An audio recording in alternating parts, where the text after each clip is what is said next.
ರಾಜ್ಯದಲ್ಲಿ ಅತ್ಯಂತ ಶಾಂತಿಯುತವಾಗಿ ಮೊದಲ ಹಂತದ ಚುನಾವಣೆ ಮುಕ್ತಾಯವಾಗಿದೆ.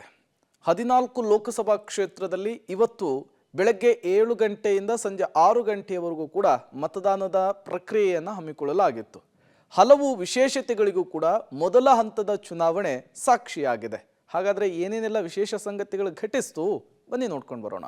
ಇಂದು ಪ್ರಜಾಪ್ರಭುತ್ವದ ಹಬ್ಬದ ಸಂಭ್ರಮ, ವಿಶೇಷತೆಗಳಿಗೆ ಸಾಕ್ಷಿಯಾದ ಮೊದಲ ಹಂತದ ಚುನಾವಣೆ.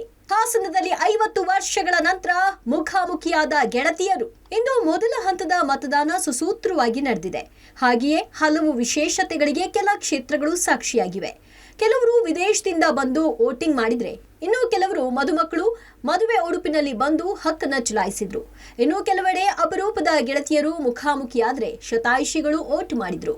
ಹೌದು, ಹಾಸನ ಜಿಲ್ಲೆ ಸಕಲೇಶಪುರ ತಾಲೂಕಿನ ಗುಳಗಳಲೆ ಗ್ರಾಮದ ಮತಗಟ್ಟೆಯಲ್ಲಿ 50 ವರ್ಷದ ಬಳಿಕ ಗೆಳತಿಯರಿಬ್ಬರು ಮುಖಾಮುಖಿಯಾಗಿದ್ದಾರೆ.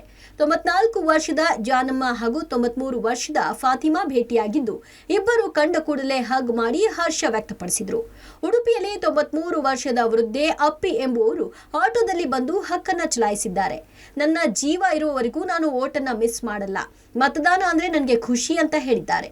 ನೆಲಮಂಗಲದಲ್ಲೂ ಶತಾಯುಷಿ ಅಜ್ಜಿ ಯುವ ಜನತೆಯನ್ನ ನಾಚಿಸುವಂತೆ ಬಂದು ಮತ ಹಾಕಿದ್ರು. ನೆಲಮಂಗಲ ತಾಲೂಕಿನ ಹಂಚಿಪುರ ಗ್ರಾಮದ 102 ವರ್ಷದ ಲಕ್ಷ್ಮಮ್ಮ ಹಾಗೂ 101 ವರ್ಷದ ತಿಮ್ಮಕ್ಕ ಯಾವುದೇ ವೀಲ್ ಚೇರ್ ಹಾಗೂ ವಾಕಿಂಗ್ ಸ್ಟಿಕ್ ಬಳಸದೆ ಮಕ್ಕಳು ಮೊಮ್ಮಕ್ಕಳ ಜೊತೆ ಆಗಮಿಸಿ ಮತದಾನ ಮಾಡಿದ್ರು. ನಮ್ದು ಮುನ್ಸಿಪಾಲ್ಟಿದು ಅದರದ್ದು ಎಲ್ಲ ನನ್ನ ಮಗ ಇದ್ದಾನೆ, ಕರ್ಕೊಂಡು ಬರ್ತಾನೆ, ಕರ್ಕೊಂಡು ಹೋಗ್ತಾನೆ. ಮತ್ತೆ ನಡೀಲಿಕ್ಕಾಗೋದು ಮನೆಯಲ್ಲಿ ಇಷ್ಟೇ ದೂರದ ನೋಡಿದ್ದು. ನನ್ನ ಇಷ್ಟದಲ್ಲಿ ನಾನು ಬಂದಿದ್ದೆ. ಲಂಡನ್, ದುಬೈ, ಶಿಕಾಗೋ, ಫಿಲಿಪೈನ್ಸ್ನಿಂದ ಬಂದು ವೋಟಿಂಗ್. ನಮ್ಮ ವೋಟ್ ನಮ್ಮ ಹಕ್ಕು ಎಂಬುವಂತೆ ವಿದೇಶದಲ್ಲಿ ನೆಲೆಸಿದ್ದವರು ಆಗಮಿಸಿ ತಮ್ಮ ಹಕ್ಕನ್ನು ಚಲಾಯಿಸಿದ್ದಾರೆ. ಮಂಡ್ಯದ ಸೋನಿಕಾ ಲಂಡನ್ನಿಂದ ಆಗಮಿಸಿ ಕಾಳಿನಹಳ್ಳಿ ಗ್ರಾಮದಲ್ಲಿ ಮತದಾನ ಮಾಡಿದ್ದಾರೆ. ಸಾಫ್ಟ್ವೇರ್ ಉದ್ಯೋಗಿ ಆಗಿರುವ ಸೋನಿಕಾ 1.5 ಲಕ್ಷ ಹಣ ಖರ್ಚು ಮಾಡಿ ಆಗಮಿಸಿ ವೋಟ್ ಮಾಡಿದ್ರು.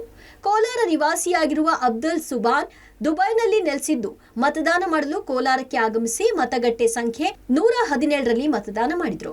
ಖ್ಯಾತ ವೈದ್ಯೆ ವಿಜಯಲಕ್ಷ್ಮಿ ಬಾಳೆಕುಂದ್ರಿ ಅವರ ಪುತ್ರ ಶ್ರೇಯಸ್ ಶಿಕಾಗೋದಿಂದ ಆಗಮಿಸಿ ಮತದಾನ ಮಾಡಿದ್ದಾರೆ. ಫಿಲಿಪೈನ್ಸ್ನಲ್ಲಿ ಮೆಡಿಕಲ್ ವ್ಯಾಸಂಗ ಮಾಡ್ತಿರುವ ಲಿಖಿತಾ ಚಿತ್ರದುರ್ಗಕ್ಕೆ ಆಗಮಿಸಿ ವೋಟ್ ಮಾಡಿದ್ರು. ಇದೇ ವೇಳೆ ಮಾತನಾಡಿದ ಲಿಖಿತಾ, ವಿಧಾನಸಭೆ ಚುನಾವಣೆಯಲ್ಲೂ ವೋಟ್ ಮಾಡಲು ಬಂದಿದ್ದೆ, ಈಗ ಲೋಕಸಭಾ ಚುನಾವಣೆಗೂ ಬಂದಿದ್ದೀನಿ. ನಮ್ಮ ಊರಿನ ಅಭಿವೃದ್ಧಿ ಮಾಡಬೇಕು ಅಂದ್ರೆ ಒಳ್ಳೆಯ ಅಭ್ಯರ್ಥಿಗೆ ಮತ ಹಾಕಬೇಕು ಅಂದ್ರು. ನಾನು ಫಿಲಿಪೈನ್ಸಲ್ಲಿ ಮೆಡಿಕಲ್ ಮಾಡ್ತಾ ಇದ್ದೀನಿ. ಲಾಸ್ಟ್ ಟೈಮ್ ವಿಧಾನಸಭಾ, ದಿಸ್ ಟೈಮ್ ಲೋಕಸಭಾಗೆ ವೋಟ್ ಹಾಕಕ್ಕೆ ಬಂದಿದ್ದೀನಿ. ಎಲ್ಲರೂ ವೋಟ್ ಹಾಕಿ ಅಂತ ಕೇಳ್ತೀನಿ, ಮಿಸ್ ಮಾಡ್ತಲೇ. ಇವಾಗ ನಮ್ಮೂರು ನಾವು ಡೆವಲಪ್ ಮಾಡಬೇಕು ಅಂತ ಅಂದರೆ ಅದು ಒಳ್ಳೆ ಅಭ್ಯರ್ಥಿ ಇದ್ದಾರೆ ಅಂತ ಅಂದರೆ ನಾವು ಅವ್ರಿಗೆ ಸಪೋರ್ಟ್ ಮಾಡಬೇಕು, ವೋಟ್ ಹಾಕಬೇಕು. ಮತಗಟ್ಟೆಯಲ್ಲಿ ಮದುಮಕ್ಕಳ ಜಾತ್ರೆ. ಓಡೋಡಿ ಬಂದು ಮತದಾನ ಮಾಡಿದ ನವವಧುವರರು.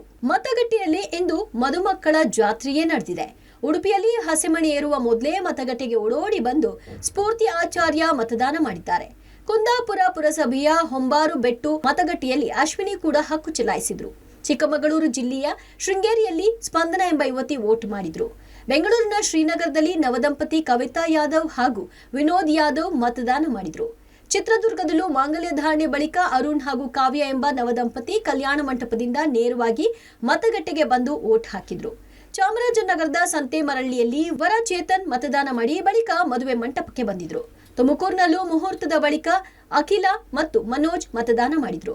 ಇನ್ನು ಮೈಸೂರಿನಲ್ಲಿ ಮಹಾರಾಜರ ಗೆಟಪ್ನಲ್ಲಿ ಆಗಮಿಸಿ ವ್ಯಕ್ತಿ ಕುವೆಂಪು ನಗರದ ವಿವೇಕಾನಂದ ಸರ್ಕಲ್ನಲ್ಲಿ ವೋಟ್ ಹಾಕಿದ್ರು.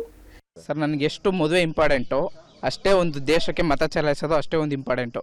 ಅದೇ ಥರ ಎಲ್ಲರೂ ಮತ ಚಲಾಯಿಸಿ ತಮ್ಮ ಹಕ್ಕನ್ನ ತಾವು ತೋರಿಸಿ. ಒಂದೇ ಕುಟುಂಬದ 90 ಜನರಿಂದ ಮತದಾನ. ವೋಟ್ ಹಾಕಿದವರಿಗೆ ಉಚಿತ ಐಸ್ ಕ್ರೀಂ ವಿತರಣೆ. ಚಿಕ್ಕಬಳ್ಳಾಪುರ ನಗರದ ವಾರ್ಡ್ ನಂಬರ್ 19ರಲ್ಲಿ ಒಂದೇ ಕುಟುಂಬದ 90 ಮಂದಿ ಒಟ್ಟಿಗೆ ಬಂದು ಮತದಾನ ಮಾಡಿದ್ದಾರೆ. ತುಮಕೂರಿನಲ್ಲಿ ಮತದಾರನ 2 ಕೈಯ ತೋರು ಬೆರಳಿಗೆ ಶಾಹಿ ಹಾಕಿದ ಪ್ರಸಂಗ ನಡೆದಿದೆ. ಕಣ್ಣು ಕಾಣದ 80 ವರ್ಷದ ಮಕ್ಬಲ್ಗೆ ಸಹಾಯ ಮಾಡಿದ ಕಾಂಗ್ರೆಸ್ ಮುಖಂಡನ 2 ಕೈ ತೋರು ಬೆರಳಿಗೆ ಶಾಹಿ ಹಾಕಿದ್ದಾರೆ. ನನ್ನ ಮುಂದೆ ಒಬ್ಬ ವಯೋವೃದ್ಧರು ಸಾಲಿನಲ್ಲಿ ನಿಂತಿದ್ರು. ಅವ್ರ ಕೈಲಿ ಆಗ್ತಿರಲಿಲ್ಲ ನಡೆಯೋಕ್ಕೂ ಕೂಡ. ಪ್ರಿಸೈಡಿಂಗ್ ಆಫೀಸರು ಕರೆದು ಅವ್ರಿಗೆ ಸ್ವಲ್ಪ ಸಹಾಯ ಮಾಡುತ್ತೆ ನನಗೆ ಕೇಳಿಕೊಂಡ್ರು. ನಾನು ಹೋದಾಗ ಅವರ ಬಲಭಾಗದ ಕೈನ ಇಂಡೆಕ್ಸ್ ಫಿಗರ್ ಇರಲಿಲ್ಲ. ಅದರಿಂದ ಮತ್ತೆ ಪ್ರಿಸೈಡಿಂಗ್ ಆಫೀಸರ್ ಹೇಳಿದ್ರು, ನೀವೇ ಅವ್ರನ್ನ ಕೇಳಿಬಿಟ್ಟು ಅವ್ರು ಯಾರಿಗೆ ಮತದಾನ ಮಾಡಬೇಕಂತ ಕೇಳಿ ನೀವು ಮತದಾನ ಮಾಡಿ, ಅವ್ರ ಕೈಲಿ ಆಗ್ತಾ ಇಲ್ಲ ಅಂತ ಹೇಳಿದ್ರು. ಅವ್ರಿಗೆ ಸಹಾಯ ಮಾಡಿದೆ, ಅವ್ರು ಹೇಳಿದಂತೆ ನಾನು ನಡ್ಕೊಂಡೆ. ಚಿಕ್ಕಬಳ್ಳಾಪುರ ಕುಂದಾಪುರದ ಕಲ್ಯಾಣಿ ಹೋಟೆಲ್ನವರು ಮತದಾನ ಮಾಡಿದವರಿಗೆ ಸ್ಪೆಷಲ್ ಆಫರ್ ನೀಡಿದ್ರು. ಬಿರು ಬಿಸಿಲಿನಲ್ಲಿ ಮತದಾನ ಮಾಡಿ ಬಂದವರಿಗೆ ಉಚಿತ ಐಸ್ ಕ್ರೀಂ ನೀಡಿದ್ರು. ಇನ್ನು ವಿವಿಧೆಡೆ ಮಜ್ಜಿಗೆ, ಮಸಾಲೆ ದೋಸೆ, ಗೋಧಿ ಹಿಟ್ಟು ಸೇರಿದಂತೆ ಹಲವು ವಸ್ತುಗಳನ್ನು ಮತದಾರರಿಗೆ ಫ್ರೀಯಾಗಿ ನೀಡುವ ಮೂಲಕ ಮತದಾನ ಮಾಡಲು ಪ್ರೋತ್ಸಾಹ ನೀಡಿದ್ರು.